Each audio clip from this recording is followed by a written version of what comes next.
Spurgeon's popular.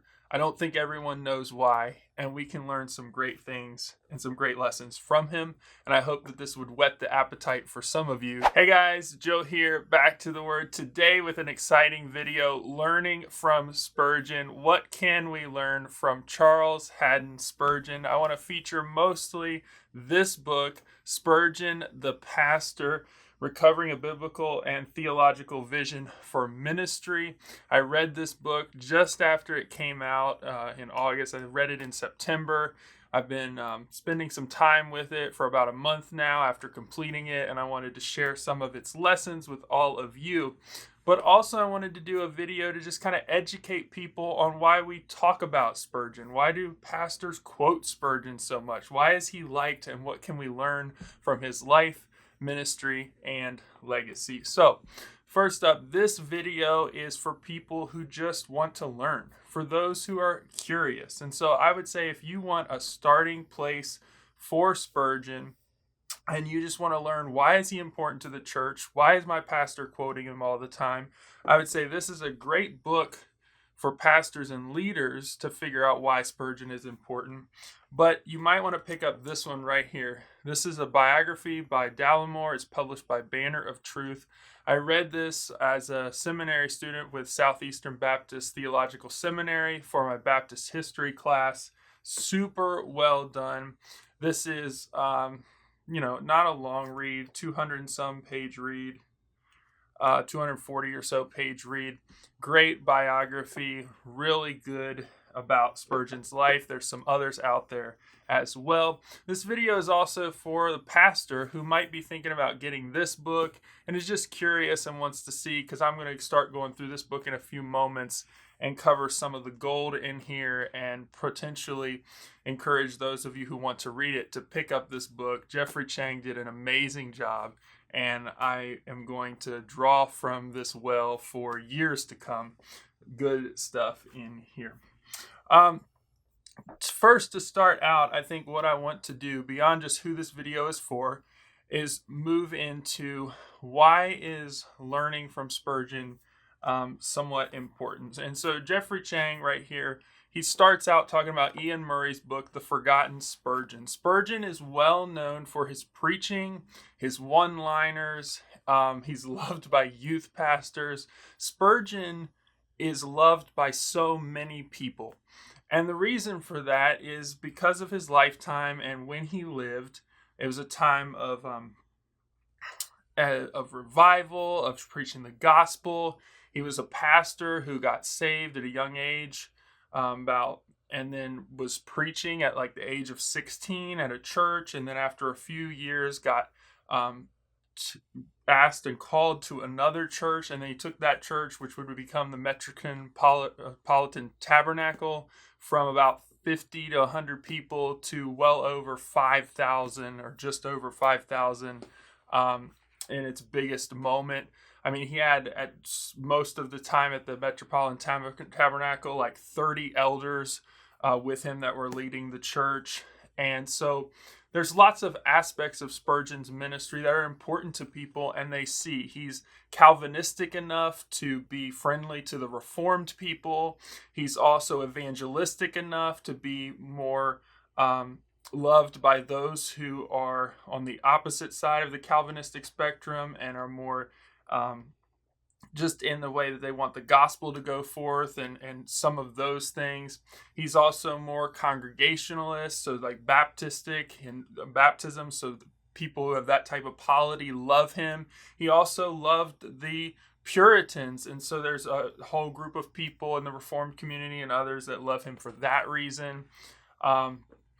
He was also well known, well liked. He put the gospel before everything. He kind of ran that line of being Reformed Calvinistic, but also sharing the gospel with everyone, believing that they could be saved, that it was a true gospel invitation. And so there's just lots of good things about Spurgeon. Everyone loves him. They love his lines, and they like to use him.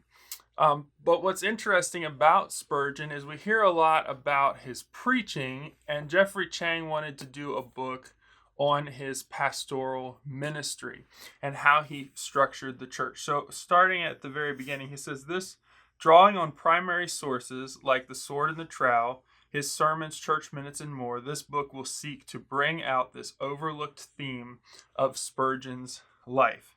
And so that's on page 5. It continues, it says, "My main argument will be that Spurgeon's approach to these church matters was driven by biblical and theological convictions rather than by pragmatism or convenience." Geoffrey Ghang goes to great lengths in this book to share that not everything Spurgeon did should be applied in your church. He contextualized things. He stood for the Bible, but he drew all of those things from biblical convictions, not just pragmatism. He didn't see thousands of people attending his church and abandoned what he believed the Bible said about the church. And so this book by Geoffrey Ghang is worth picking up, and I'm going to share it with you all here in a moment. But before we get there, I want to talk about the author and also one or two other things you need to know about Spurgeon. And so Geoffrey Ghang has his PhD. Actually, he did a PhD project on ecclesiology, that's the study of the church, and Spurgeon's ecclesiology, how he structured his church, and serves as the assistant professor of church history and historical theology and the curator of the Spurgeon Library at Midwestern Baptist Theological Seminary in Kansas City. He talks about being a pastor in in ministry staff in Houston, Texas for a while, then being a Capitol Hill Baptist with Mark Dever in DC for a while, and then was a pastor in Portland, Oregon before accepting the position at Midwestern. Two things you need to know about Spurgeon. You can pick up the Dollymore biography to learn more about these. But first, Spurgeon, it's interesting because Geoffrey Ghang, when he's writing this book, has access to Spurgeon's extensive library in Kansas. And you should be asking the question, why is Spurgeon's library, if he is so loved and talked about in Kansas City, Missouri, if he did ministry in London, England? And that's because Spurgeon, towards the end of his life, was not really liked or popular in either the U.S. or in England. And so you might be asking, why is that? And that is for two reasons. In the U.S., when Spurgeon was doing really well, The Sword and the Trowel was going on, which was kind of his weekly magazine. He was publishing sermons every single week. People were buying them. He was using the money from them, the U.S. sales and the London sales in that area in Europe, to fund his pastoral college for men, the Spurgeon College as it was. But he was continually speaking out against slavery at this time, and that was not popular in the U.S. And so the actual publisher for the U.S. was taking his slavery content and the things Spurgeon would say in his sermons out of the published sermons. And so Spurgeon got word of this, and so he told the publisher, and those are in the U.S., that they had to keep those in. And so as soon as they did that, there were a lot of people in the South as well as across the U.S. who didn't like Spurgeon anymore and actually had threats against his life if he would have come to the U.S. And they threatened to do certain things and to harm him for his stance on that issue. And so he felt strongly from Scripture that slavery was wrong. And because of that, he lost a lot. His sales completely in the U.S. for his sermons for quite a while dried up. And so he was not popular in the U.S. He was also not the most popular person for certain biblical held beliefs in Europe towards the end of his life and ministry. And so they call it the downgrade controversy, is kind of the words around it. But what you need to know is he was a Baptistic confessional pastor in London, and they had a Baptist association. And what started to come into the Baptist churches towards the end of Spurgeon's ministry was views, the origins of the species, the idea of evolution by Darwin, and science. It was starting to infiltrate the church, and they wanted to erode away the supernatural view of creation and what God had done in creation. And so that became more plausible, more acceptable by those in pastoral ministry and leadership in their churches. And so people started to teach some of that content. And Spurgeon had a problem with that. At the same time, there was also this returning to the sources, this idea of higher criticism of the biblical text. There was who wrote it, when was it written, dates were being moved around, and there was a skeptical view towards anything supernatural in the scriptures. And so Spurgeon stood against that. And so he and some other pastors went to the Baptist Association, most notably him, and said, we need to come up with a confessional statement for our association of churches so that they don't, so that we can actually stop this heretical, unbiblical teaching from getting into the church. And they basically didn't support him. There was enough people there who didn't see it as a threat, that thought Spurgeon was overreacting, that it was a boogeyman that really wasn't there. And so they stood against that. And so Spurgeon voluntarily withdrew association from the Baptist Union and that group. And so he was begged and pleaded to come back. He refused to do so because he stood strongly on God's word. But a lot of people didn't see him well for that. They saw him as abandoning the cooperation of churches together. Even some of them being Spurgeon men who had been from his college, who were left with a question: do we follow the guy who trained us and our leader, or stay loyal to this kind of denomination association work? And so he was not as popular then. And so his library came up for sale, and a guy in Kansas City, Missouri in the U.S. Bought it. And so that's why it's in Kansas City to this day, through and belongs to the Midwestern Baptist Theological Seminary.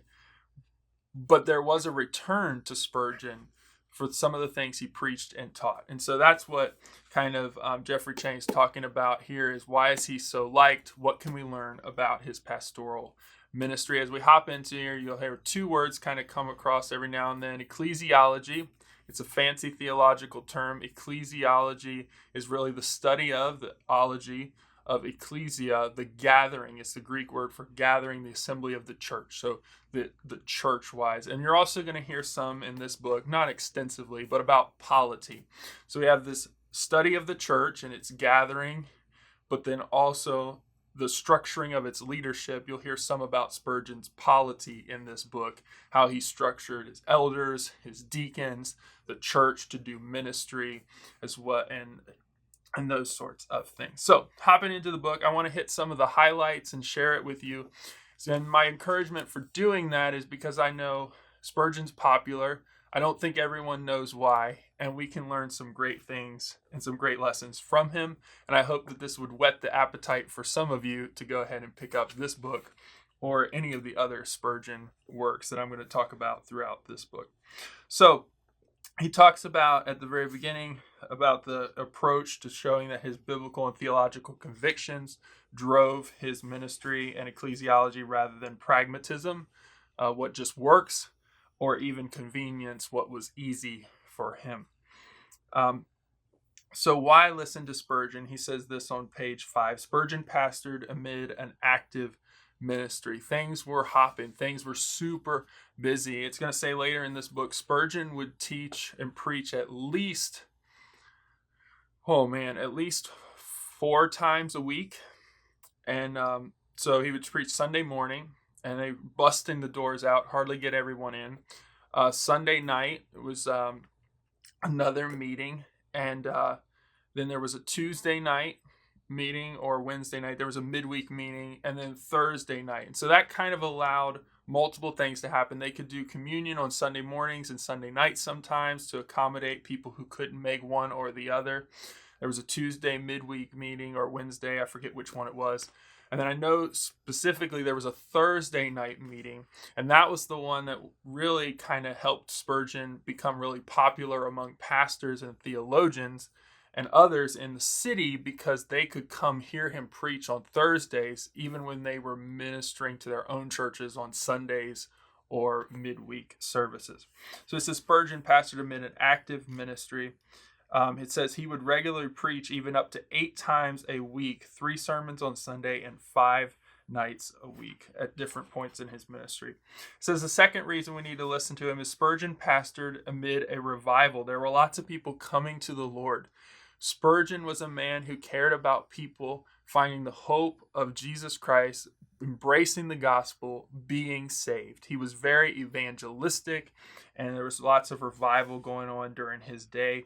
He was challenged by the space continually in the buildings that he had for the church and ministry services. Membership grew from 50 to over 5,000 during Spurgeon's time as the minister and pastor of his church.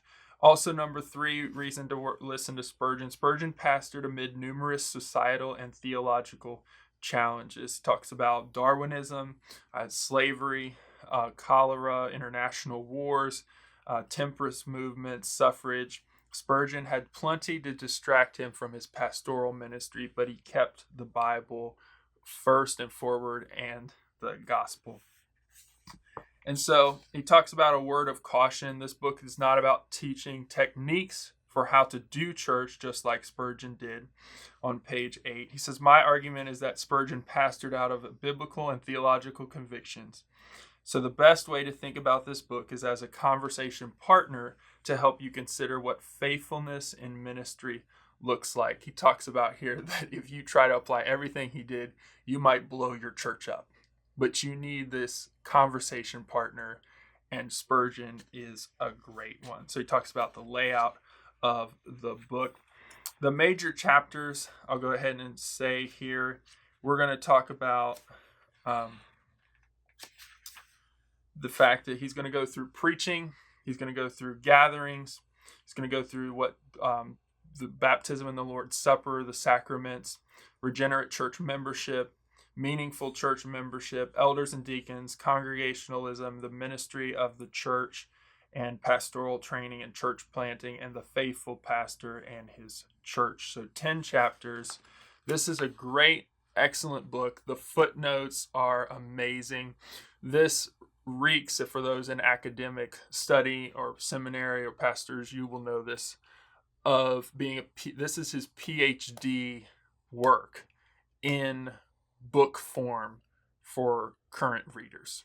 And so a lot of those PhD citations and stuff have made it into the footnotes, and so they are a gold mine and completely worth the price of the book.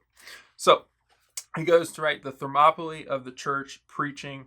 It says he began preaching at the age of 16. He was really young. He got saved by walking into a church, hearing, I believe it's a Methodist church, hearing a guy preach the gospel who was not the normal preacher, who was filling in. He got saved, and shortly after got called to preach.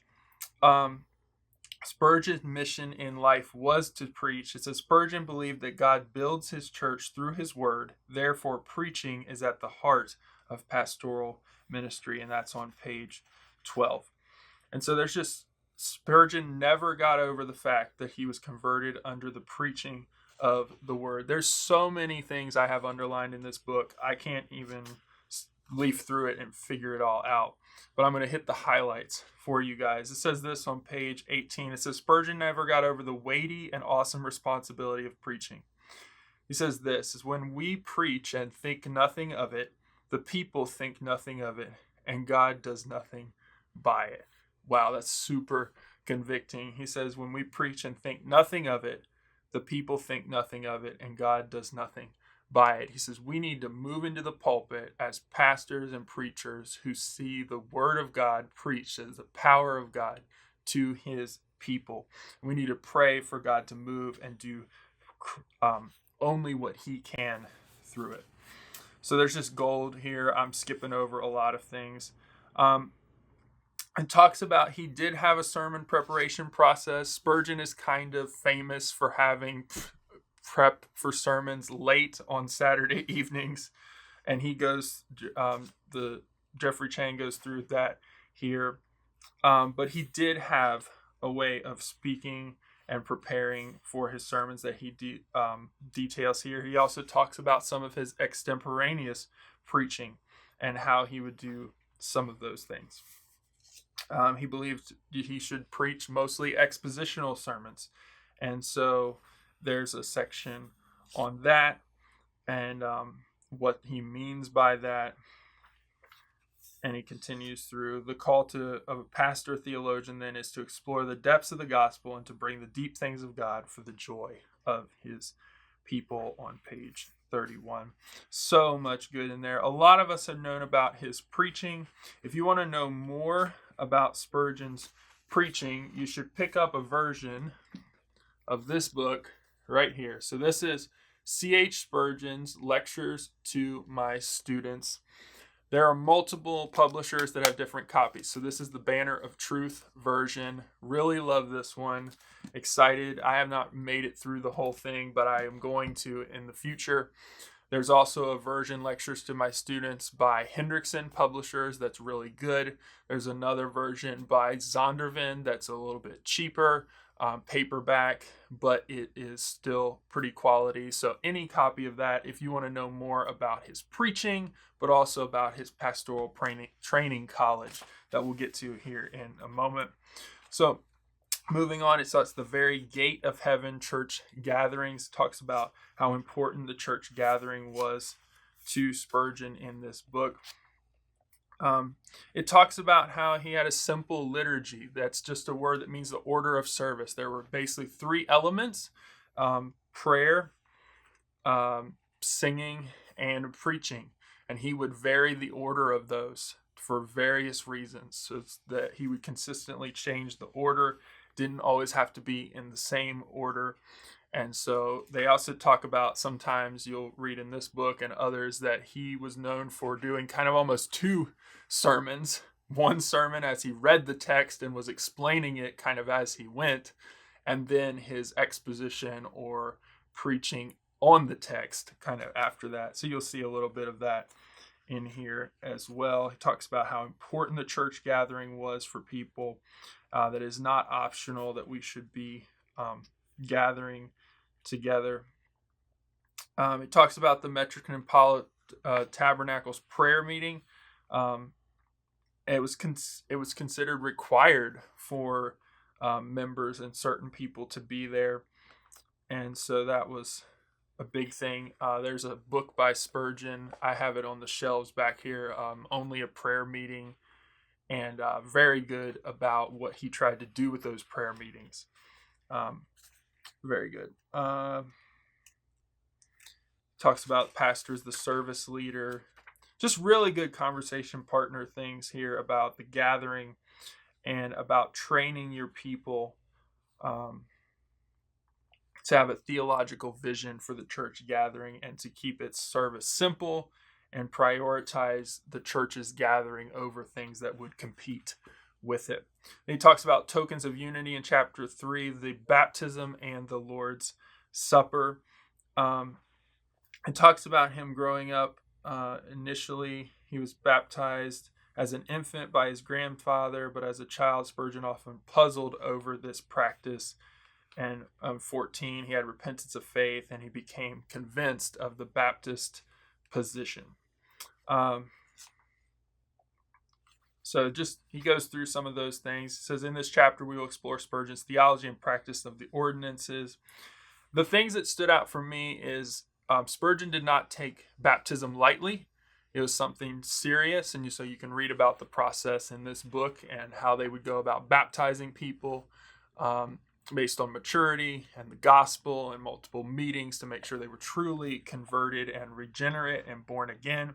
He also talks about the Lord's Supper. He thought that was very important. It talks about frequency, how often they would observe it. Also, the fact that it's one of the ways he would keep attendance and keep a check on the church. And this is pretty cool, is that they would give out tickets for communion or for the Lord's Supper. And if people had not turned those tickets in for 2 or 3, so basically you've missed 3 or more times to take the Lord's Supper, they would contact you. They would follow up to make sure things were you able to make it to the service? Were you sick?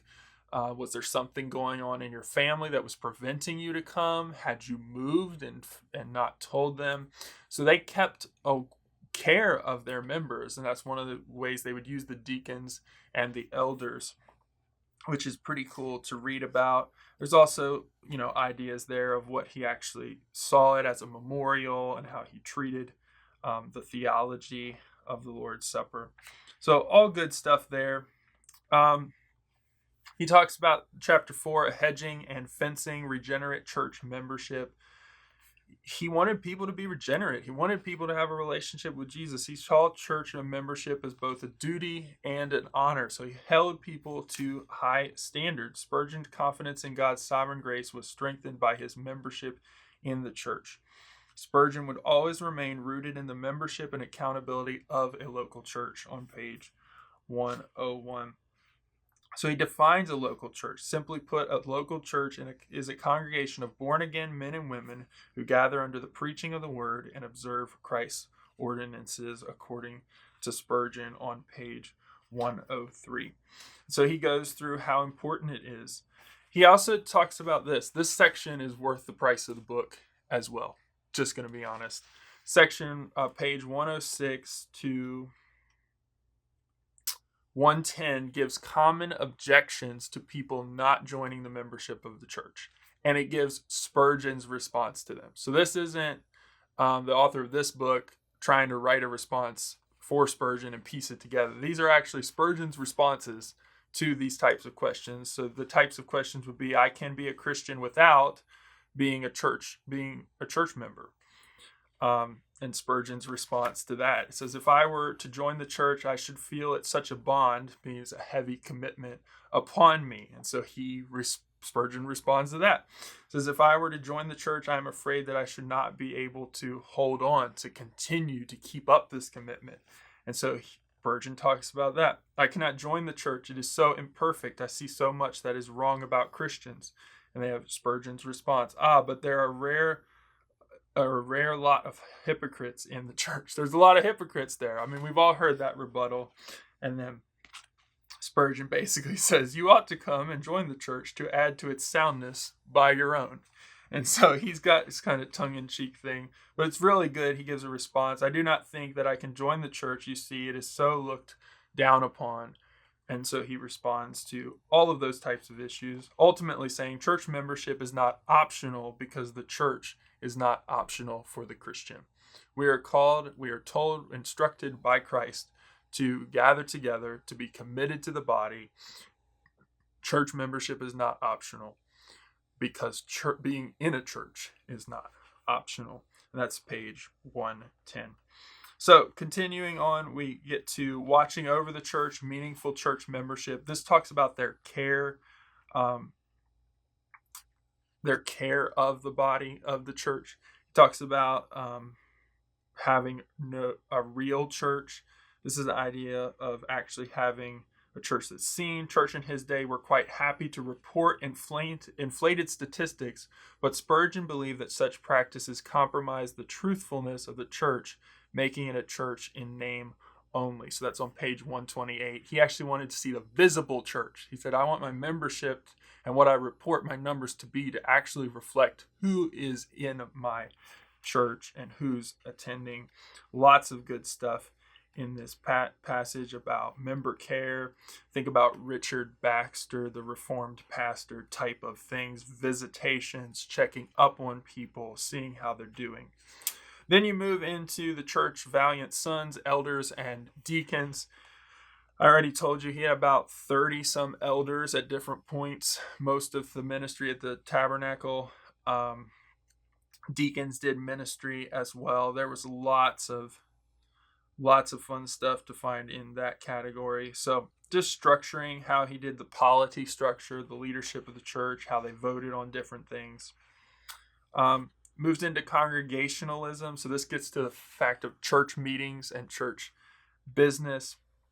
There's lots in here to learn from. I'm not going to read too much in here, but it's just interesting to see how he kept the focus on what they were about and kept the church together as a body of believers making decisions to see the gospel go out and people believing in Jesus Christ. Moving into chapter 8, it talks about a working church, the ministry of the church. We're supposed to build up the saints for the work of the ministry. So they talk about how Spurgeon did that in his church. He says, let it never be forgotten that what the law demands of us, the gospel really produces in us. And so it's supposed to work in our life so that we might serve and love others, which is what the law tells us to do, but we're unable to do so. And so the gospel and grace enables us to do that. He says, along with the preaching of the gospel, Spurgeon believed and taught that the church should practice accountability. And there was a relationship of accountability that each member had with the church. And that's on page 203. And so he's talking about a working church, a ministering church. It says Spurgeon believed, this is something I found interesting. This kind of shows his Reformed, more Calvinistic side of things. But he was also not one who would say the gospel was limited to anyone. And different things. You can read more about that if you're interested in it. But it says Spurgeon believed that there was no better summary of Scripture doctrine than the shorter catechism, though he did have to make a slight alteration in regard to baptism. So if you know that what that is, it's traditionally kind of Presbyterian or more Reformed statement of faith, the shorter catechism, and so he really loved it. But he had to make a slight alteration when it came to believers' baptism for Baptist ecclesiology, is what we would say. So just thought that was interesting as I was reading through. Chapter 9, it says the church aggressive pastoral training and church planting. A lot to be said here. If you want more of this, you'll get lectures to my students. It'll talk more about what he taught and what he was going after. This talks about how he structured it, why he structured it. He had a young man come to him. His name's over here somewhere. I'll figure it out. T.W. Medhurst. I think that's the beginning of it. So anyway, I don't know what his name is right off now. I'm not seeing it. But there was a young man who came to him and wanted Spurgeon to train him. And Spurgeon prayed about this and believed that the Lord wanted it to happen. And so he financed this guy getting books, having learning time. He scheduled it. And then as he started to do this, more men started to come. More men wanted to learn. More men wanted to preach and be trained in gospel ministry. And so Spurgeon used a lot of his publishing income and even some of his personal salary and income to fund the Spurgeon College for these men in pastoral ministry. And so there were some high standards. He didn't want to... one of the things I remember from reading this book, I don't see the exact quote right now, but he didn't want to just train people to do ministry. He wanted to train pastors who were already pastoring, had been proven, and were going to save souls. He didn't want to just teach men to teach them so that they had theological learning. He wanted them to apply it, to actually use it and to share the gospel. And so he put some big standards on those who would come about how many years had they been pastoring, had they preached, had people been saved by their preaching, to even train them. But behind this was the engine behind the church planting and missionary efforts of the Metropolitan Tabernacle, of Spurgeon's church.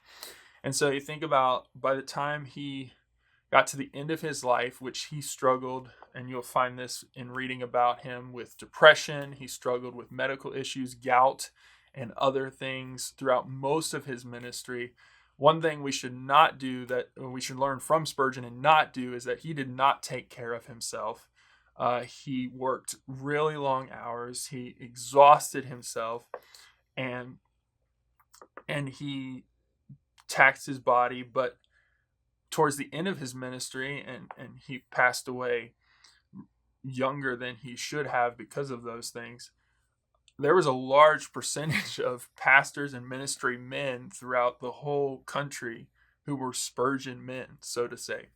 And so it's just a reflection on how much the Metropolitan Tabernacle had an influence, and that this Spurgeon College and his pastoral training did reach. He talks about just preaching in faith, that people will actually come to receive the gospel, to expect God to move and have results. Spurgeon's well known for when he finished preaching, he would go pray. He didn't want to be with anyone. He wanted to pray that God would save souls, and he was broken over the lostness of men. And I think we could learn good lessons from that, from Spurgeon. There's the track record that he requires of men who would be in the school is on page 232. Faithful service in the church. Spurgeon also brought in an additional requirement for every student. A man must, during about 2 years, have been engaged in preaching and must have had some seals to his ministry before he could entertain his application. That means people who had come to saving faith from his preaching. The favorite part of the week for all students was on Friday afternoons. Spurgeon would come with a stack of books chosen out of his own voracious reading, and from these he would read sections and recommend authors to his students. Week by week, it says account of one of them that we were advised what books to buy: Augustine, Owen, Baxter, Brooks, Charnock, Maton, Sibbes, and to a host of other illustrious names whose writings embraced various fields of literature and science. Really cool to read about. Talks about lectures to my students. Just really good. Continuing, so he just keeps going through the sword and trowel and how he did ministry. And then I think, I haven't said this before, but Geoffrey Ghang's book has really good summaries at the beginning. At each chapter, it'll tell you what the chapter is going over, and that's pretty good condensed. And then they have a conclusion at the end of each chapter that kind of summarizes things and applies it. And I think that's a good conversation part element that I'm going to return to from this book, and those who get it, is this conclusion at the end of each chapter that kind of says, so if you're a pastor, this is how I would encourage you to apply the content you just read. So chapter 10 is the conclusion. It might be easy. He talks about the fact to walk away thinking that his ministry, that of Spurgeon, was one of continuous ways of success. But this is certainly not how Spurgeon viewed himself, and the end of his ministry was marked more by heartache than by triumphalism. So that's when they talk about the suffering pastor, of some of the health problems, the depression, the PTSD. Also, they talk about the downgrade controversy, which I already shared with you, about dissenting churches from this association because of the drift in theology and the infiltration of liberalism and how they were missing some of those things. But he remained faithful. Spurgeon became even more convinced of the truth that he had held from the beginning through some of these scandals and these health problems, that the church is the pillar and ground of the truth, not the pastor or the denomination, but the church. That the gathering of faithful men and women under the gospel, set apart from the world by baptism and the Lord's Supper, it is the church that exists to protect and proclaim the gospel. And so that's on page 250 and 251. A living church is the best defense for the truth of the gospel. And so those final words there is one of the biggest reasons that I personally love Charles Spurgeon, that others love Charles Spurgeon, is it was not about the man. It says the church is the pillar and ground of truth, not the pastor or the denomination, but the church. And says that the gathering of faithful men and women under the gospel, set apart from the world by baptism and the Lord's Supper, it is the church that exists to protect and proclaim the gospel. So what matters not is one man, one denomination, or even, as it would say here, one pastor, but Christ will build his church. And so Spurgeon did that the best he could from Scripture, and we should as well. We should spend time with God. We should spend time in his word, and then we should be people who proclaim it and protect it. So with that, I want to finish off with a short reading list for those who might want to continue learning about Spurgeon. Fully recommend this book by Geoffrey Ghang, published by B&H. I'll put these links in the description of this video. So Spurgeon the Pastor, recent release. Once again, lectures to my students. This is an exciting edition There's 4 sections of this. So Banner of Truth has all 4. So it has commenting and commentaries at the end and a list of them, even though a lot of them are not published anymore. They have all of it. If you get the Hendrickson version, it will have all 4 sections, but it doesn't include some of the commenting sections, which would have lists of books that weren't published anymore. So they axe out some of that extra content that it's not going to be super helpful to you. I love it for posterity and history's sake. If you get the Zondervan version, I think they leave section 4 on commentaries completely out. So just a heads up, do your research. There's some good editions, other editions out there, I'm sure. A great place to start for Spurgeon, and I've read this, is this is Encouragement for the Depressed. This is a Crossway Short Classic series. It's about 80 pages. This book is so good. Spurgeon battled with depression for most of his ministry. Fully recommend this book. The first part is a sermon. If I remember correctly from when I read it, the first section is a sermon for people in general, for the lay people, for his church. And then the second part is more direct writing about depression to ministers and to pastors. So that's good. Dallimore biography. I don't have it, but the other things you'll hear about from Charles Spurgeon, I talked about on a prayer meeting. It's up there on the shelf. I forgot to pull it off. You'll hear about the Treasury of David, his commentary on the Psalms. That's really good. You also have Spurgeon's sermons. Hendrickson has put out, publishers has put out like 5 or so volumes on Spurgeon's sermons. Those are really good. You also have B&H, Broadman and Holman, has put out the lost sermons of Spurgeon. So Spurgeon committed at some point in his ministry to publishing some of his first sermons that were not fully developed, fully written, before he got kind of big and people were publishing them all the time. And so Broadman and Holman, Midwestern Baptist Theological Seminaries, and others have contributed, and they just completed 7 volumes, Spurgeon's Lost Sermons, or the Lost Sermons of Spurgeon. I also would commend, it's at home right now because I'm almost done with it for this year, but Spurgeon's Morning and Evening Devotional. That is a great place to start. So if you're looking for the spot to start with Spurgeon, and I forgot, Zach Eswine has a book, Spurgeon's Sorrows. That's an excellent book as well. So if I was telling you where would I start, I would get Dallimore's biography of Spurgeon. If you really want to know his life, this is super great. And then from there, I would head either towards Encouragement for the Depressed or Spurgeon's Sorrows, if you want to be encouraged in that area of your life. Or I would encourage you towards, Morning and Evening, because that will give you a year-long morning and evening devotional that gets you into Spurgeon, what he wrote about, and then from there you can figure out where you want to go. But that's just my personal preference. So with that, if you made it to the end of this video, I would love to hear about that in the comments, because this one's going to be a long one. But I wanted to share that with all of you because C.H. Spurgeon is someone that I continually am edified by, encouraged when I see his work, when I read his work and see his ministry. And so I want to share that with you. Encourage you to pick up any of those books, including the one that I shared from most of this video. Until next time, God bless, and I'll see you guys soon.